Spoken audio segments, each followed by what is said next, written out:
Buen día, mi nombre es Sandra Gómez Tapia, estudiante e integrante del Grupo 5, junto con mis compañeros Álvaro Guamán Wilca, Marlene Jiménez Roca, Lisbeth Mamani Espirilla. Nosotros hoy vamos a presentar la historia de la psicología en el Perú y el mundo.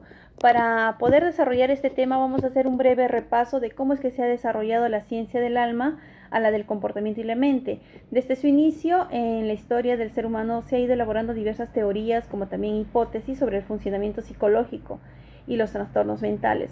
A pesar de que predomina el método científico, el día de hoy hay concepciones muy antiguas que todavía siguen teniendo cierta influencia. ¿Por qué?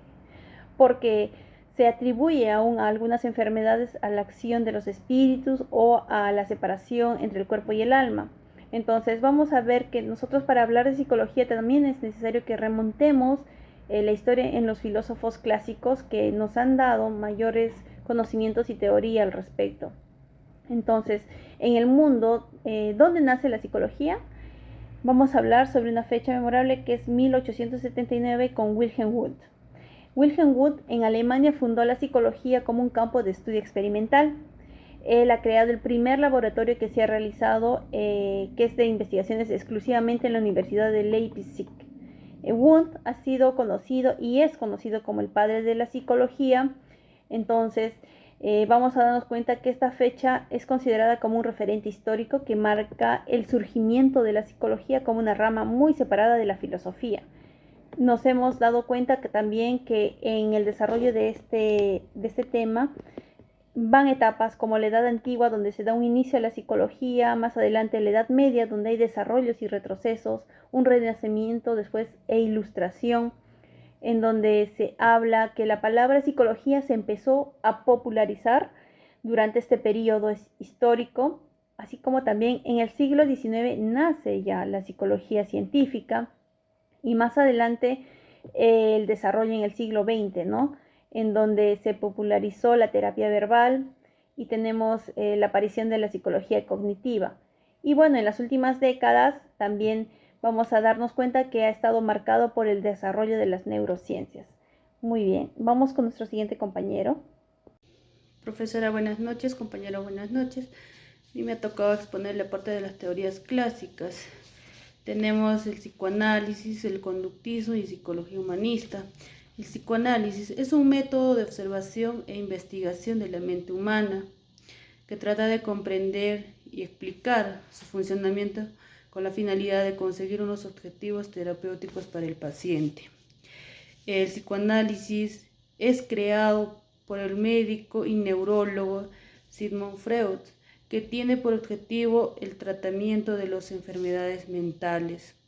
El conductismo es el conjunto de teorías de aprendizaje desarrolladas a partir de la psicología conductista, que estudia la conducta del ser humano y busca predecir y manipular dicha conducta a partir de la situación, la respuesta y el organismo.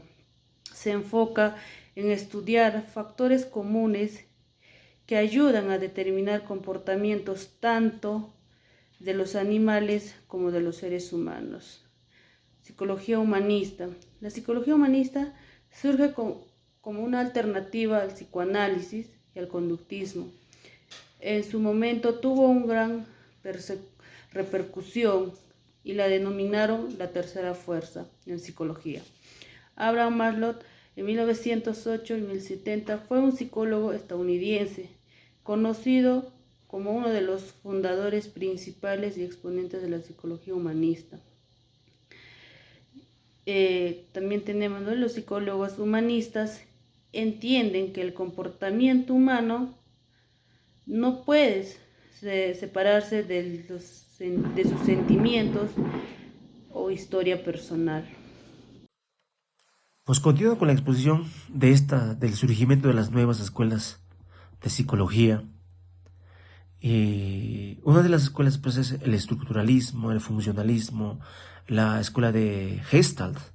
En el estructuralismo vamos a tener pues, cuyo representante como padre de la psicología a Wilhelm Wundt. Este quizás va a ser muy importante en el proceso del desarrollo de la psicología, fundando, ¿no?, el primer laboratorio experimental en Leipzig, en Alemania.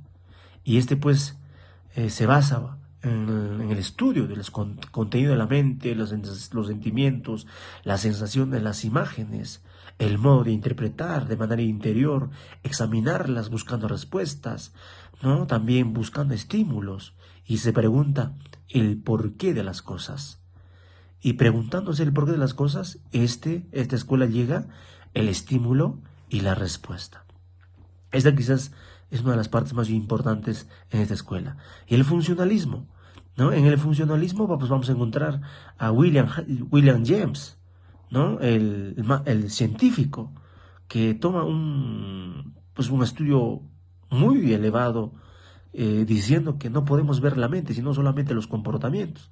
Este tema del comportamiento va a ser muy importante en esta escuela, y llega a una conclusión que las emociones y también el sistema. Historia de la psicología en el Perú. Los orígenes. En el Perú, este método de conceptualizar la psicología se inicia en 1953, fecha en que empieza a funcionar la Universidad de San Marcos, desde donde se impartieron cátedras de filosofía, y se extiende hasta 1920. Los pioneros de la psicología: Honorio Delgado, Víctor Andrés Belaúnde, Mariano Iberico, Miró Quesado, Augusto Salazar Bodi, Humberto Retondo y Reinaldo Alarcón. Profesionalización de la psicología. El ejercicio de la profesionalización de la psicología en el Perú está amparado por la Ley 23019, Ley de la creación del Colegio de Psicólogos. En 1955 se funda la Sociedad Peruana de Psicología.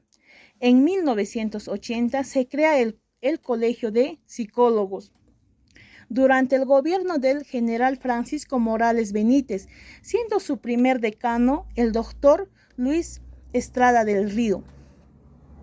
Actualidad. Existen tres grandes corrientes. Corriente psicométrica. La corriente psicométrica es la rama de la psicología que se orienta en la medición de los procesos psíquicos. La corriente cognitiva. La corriente cognitiva es la filosofía de la ciencia del comportamiento. Y la corriente cognitiva es el estudio de los procesos mentales.